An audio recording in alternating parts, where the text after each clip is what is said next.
Hello, in this video we'll take a look at code tracing, which is one of the features that you have available to you as part of the Zend server package in your Zend Developer Cloud instance. Each individual container has its own instance of Zend server, and so if you want to access it, you can go to your container and click on Access Zend Server. In another video, we talked about how event monitoring can be used to watch for certain individual events, such as job execution errors or function errors or fatal PHP errors, and that with that information you can go in and replicate that event. However, sometimes knowing what your starting point was is not enough to replicate the event. Sometimes you actually have to see what happened during the course of that request in order to get a proper picture of what happened. And that's where code tracing comes into play.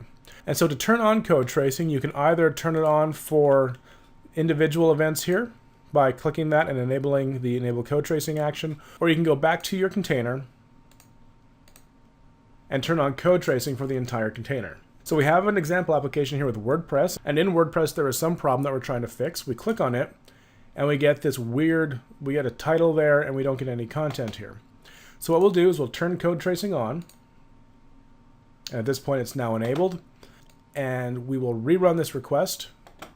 And now we can go back to Zend Server, we can go to Monitor, go to Code Tracing, and you'll see that we now have an individual event here.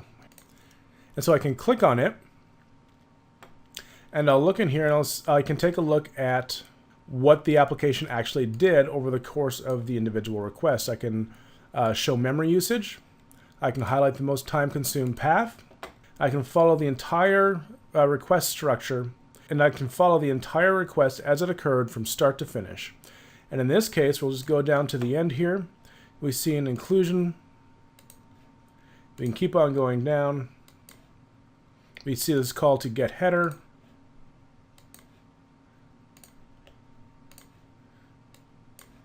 We see load template. We can go directly down into the application until we see here an event where an exit was called. Additionally, we can click on statistics per function and take a look at all of the functions that were called, the number of times they were called, the total amount of time that was spent, including children, or just your own time.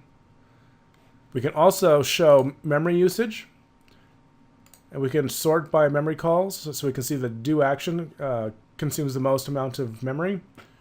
And we can also double click on these. It will bring up a list of all the places where this function was called. And with that, you can get a great deal more information about what actually occurred over the course of an individual request.